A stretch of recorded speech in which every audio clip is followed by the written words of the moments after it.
Nós estamos de volta. Eu peço que você pegue aí na sua Bíblia, no capítulo 5º. Nós vamos continuar agora o segundo bloco, fazendo a leitura do restante do capítulo, até o final, que é a partir do versículo 14, que vai falar da oração pelos pecadores. São João vai dizer: esta é a confiança que temos em Deus. Se lhe pedimos alguma coisa segundo sua vontade, ele nos ouve. E, se sabemos que ele nos ouve em tudo o que lhe pedimos, sabemos que possuímos o que havíamos perdido. Se alguém vê seu irmão cometer um pecado que não conduz à morte, que ele ore e Deus dará vida a este irmão, se de fato o pecado cometido não conduz à morte. Existe um pecado que conduz à morte, mas não é a respeito deste que digo que se ore. Toda iniquidade é pecado, mas há um pecado que não conduz à morte. Nós sabemos que todo aquele que nasceu de Deus não peca. O gerado por Deus o guarda e o maligno não o pode atingir. Nós sabemos que somos de Deus e que o mundo inteiro está sob o poder do maligno. Nós sabemos que veio o Filho de Deus e nos deu a inteligência para conhecermos o verdadeiro.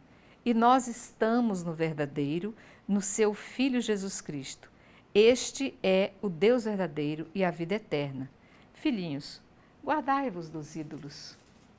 Os ídolos, antigamente a gente achava que eram apenas alguns que o Egito havia ensinado esse povo a adorar, né? Hoje nós sabemos que esses ídolos não têm fim. É ídolo da sexualidade, é ídolo da ignorância, é o ídolo da... Enfim, nós vivemos no mundo, sabemos quais são os do dinheiro, nós sabemos aquilo que nos aprisiona, né, Amélia, e que nos afasta de Deus, né? Então, essa oração vai nos tentar fazer reconduzir a essa fé que nós falávamos no primeiro bloco. Quando nós lemos lá o versículo 13, ele fala, parece que ele terminou, né? Eu escrevi tudo isso. A vós que credes o nome do Filho de Deus, para saberes que tendes a vida eterna. Concluiu a epístola. Mas aí ele vem. Essa é a confiança que nós temos em Deus, né? Se nós pedirmos alguma coisa, segundo a sua vontade, eles nos ouvem. Eu acho fantástico. E aí vou lembrar aqui, eis que estou à porta, eu bato. Se você abrir, entrarei e faremos a refeição junto. Então, essa questão de Deus sempre bate a porta. Às vezes a gente aqui não abre. Então, ele fala, ele nos ouve. E se sabemos que ele nos ouve, em tudo que pedimos, sabemos que possuímos o que havia pedido. Né? É uma oração mesmo que ele faz, é bonito. Como se fosse o epílogo, o final da epístola dele, da primeira epístola aqui. Né? É uma injeção de confiança muito grande aqui, né, para a comunidade. Para a comunidade. Então, ele veio falando dos conflitos que tem, a gente foi vendo, foi dando alguns conselhos, né, de como a comunidade... E o conselho maior já foi aquele de viver no amor. Se eu amo a Deus, eu amo Jesus, tenho que amar meu irmão também. E agora ele vai falar a comunidade. Esta é a confiança que temos em Deus. Lembrando também que é exemplo do Evangelho, a carta, esta epístola, ela tem 2 finais. No Evangelho nós temos o primeiro final e depois o segundo final. Que é o capítulo 21, né? E aqui nós temos também esse pós-scriptum. Isso. O PS, né? Que ele termina dizendo, eu escrevi tudo isso para a vós que credes no nome de Filho de Deus, para saber de que tendes a vida eterna. Parece que era um fim e acabou. Parece que é. Mas aí o Espírito Santo inspira a comunidade e vem o PS, né? Que é esta confiança que temos em Deus. Se lhe pedimos alguma coisa segundo a sua vontade. Isso é muito importante. Porque muitas vezes a gente não sabe o que pedir. A gente quer ganhar na loteria. E será que é bom a gente ganhar na loteria? Será que nós vamos ser melhores? Será que nós não vamos nos perder a nossa salvação, se a gente tiver muito dinheiro na mão? Então, ele deixa muito claro, né? Se lhe pedimos alguma coisa, segundo a sua vontade, ele nos ouve.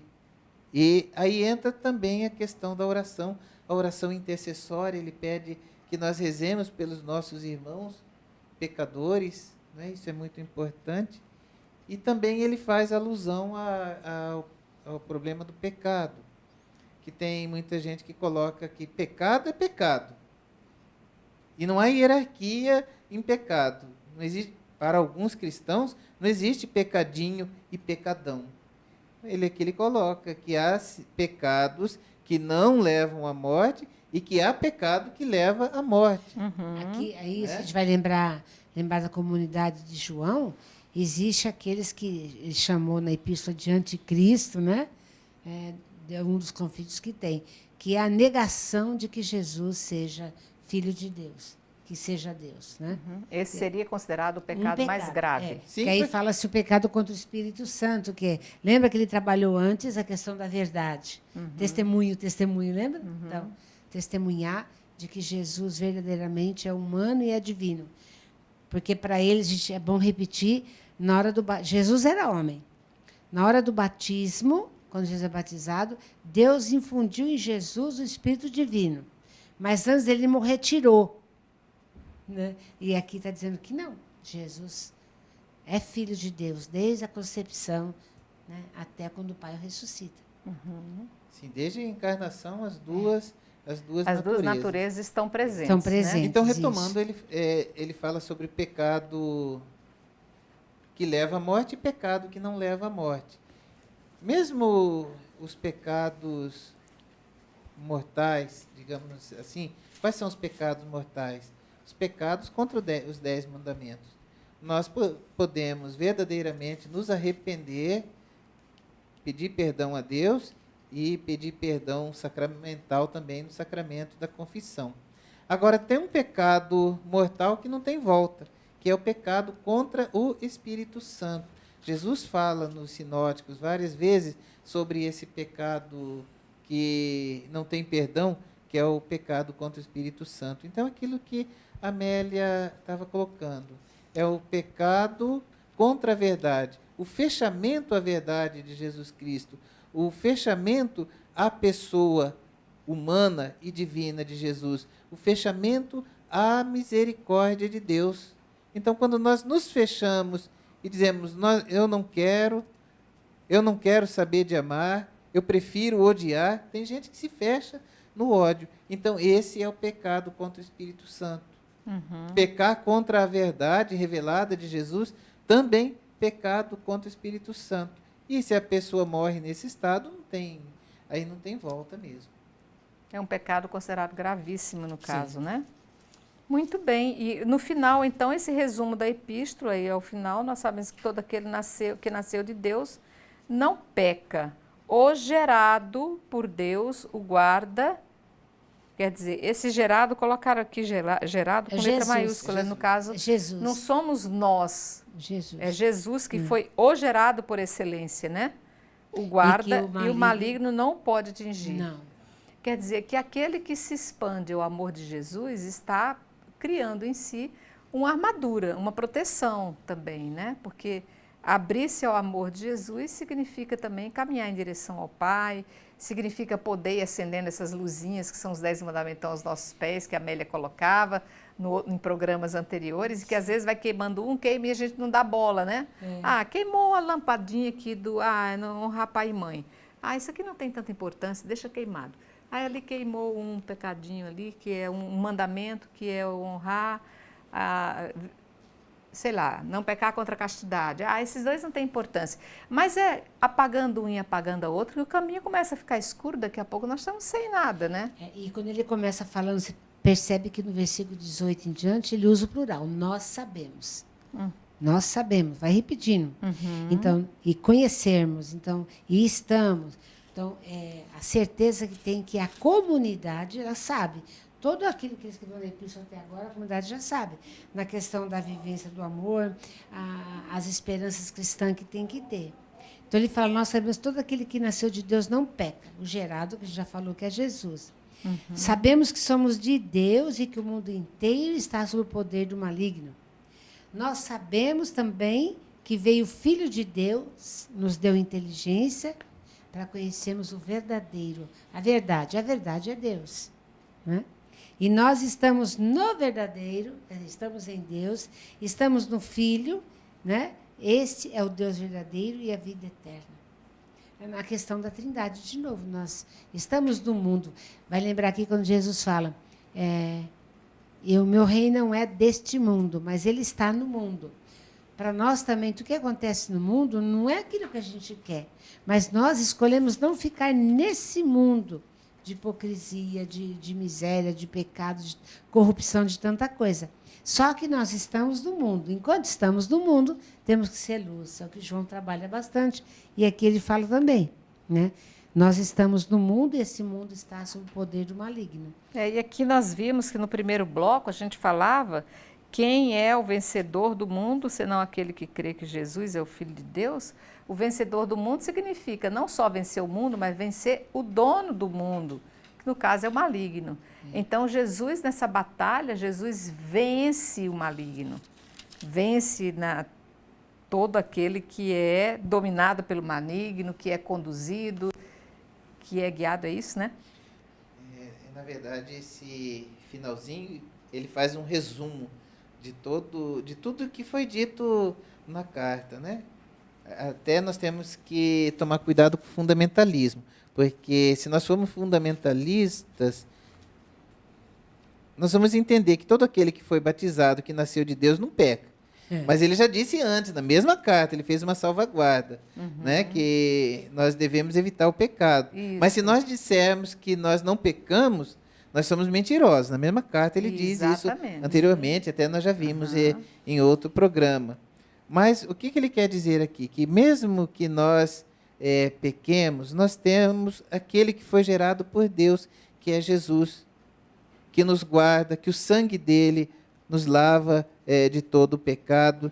E por isso mesmo, se nós nos colocamos sob a proteção de Jesus, o maligno não pode nos atingir. As coisas do mundo, né? A morte, o hedonismo, a idolatria, essas coisas não podem nos atingir. E ele dá o último recado ali, né? Filhinhos, guardai-vos dos ídolos. Então, e os ídolos para aquele povo daquela época seria questão dos pagãos, dos ídolos. O mundo é povoado de ídolos, de deuses diversos, né? Então tem que se guardar disso. Se você vai olhar hoje também, o mundo está cheio de deuses, de ídolos por aí. A gente tem que discernir qual é o verdadeiro Deus, né? Para não também ir atrás. E tomar cuidado, porque às vezes nós nos fazemos ídolo para os outros também, né? Também. E o que levamos os outros a errar também, né? Ou vemos nos outros ídolos nos quais a gente... E, na realidade, aquele que nasce do Espírito, aqui São João vai dizer que não peca nesse sentido, porque aquele que nasce do Espírito se abre à graça de Deus, e todo aquele que se abre à graça de Deus, cada vez mais vai se blindando diante desses ídolos que o mundo oferece, e que se colocam para nós como fonte de sedução constante, né? Porque vai sabendo discernir, né? Aquilo que estão me oferecendo, esses ídolos todos que nos oferecem, se é para a vida, se me afasta dos irmãos primeiro. O importante é, quando ele vai falar na carta toda a questão do amor, desse amor todo, né? A fé em Jesus, que é Deus, e amar aos irmãos, assim como Jesus nos amou. E ele termina dizendo, filhinhos, olha o carinho, né? Guardai-vos dos ídolos. Não, tudo aquilo que te afasta de Deus deve guardar. E a mensagem é para hoje. Tudo aquilo que nos afasta desse projeto de Deus, a gente tem que guardar. Guardar, cuidar. Muito bem. Aqui eu acho que a gente encerra essa primeira epístola de São João, né? Fechamos essa epístola, nós estávamos vendo em capítulos anteriores, exatamente para quem está chegando agora, para quem... não pegou o início desse estudo desse primeiro capítulo, desse primeiro epístolo de São João, nós vamos ver a diferença de epístola para carta. Essas epístolas são recados dados sem endereçamento, né, para todos de um modo geral. As cartas já têm o endereçamento certo, já têm um objetivo a ser atingido. Então, nós, fechando esse estudo hoje dessa primeira epístola de São João, eu acho que nós acabamos de entender bem esse bilhetinho que São João depois manda à sua comunidade, né, que é recheada dessa certeza do amor, essa fé na figura de Jesus Cristo, essa preocupação nessa manutenção da fé, de permanecer no caminho, se manter na luz para que a gente possa vencer, então, o mundo dominado pelo maligno, né? Isso. Então, eu convido você a não deixar de estar conosco no nosso próximo programa. Nós já vamos estar entrando num estudo novo, um descobrimento novo, uma realidade nova a ser assimilada, contando sempre com a presença de nossos mestres. Então, eu quero agradecer a você, Maíla. Maíla está assistindo o programa, tenho certeza, mas eu quero agradecer também a nossa mestra que está aqui, Amélia. Muito obrigada por estar conosco. Fico muito feliz de estar aqui. Obrigada, Diácono Zé Carlos, por estar aqui com a gente. Eu agradeço, uma grande alegria estarmos juntos aqui, estarmos juntos com os nossos telespectadores. Então, nossos coleguinhas de sala de aula. Agradeço a você. Não deixe de estar aí. No próximo programa estaremos, então, nos encontrando mais uma vez. Fiquem com Deus e até lá.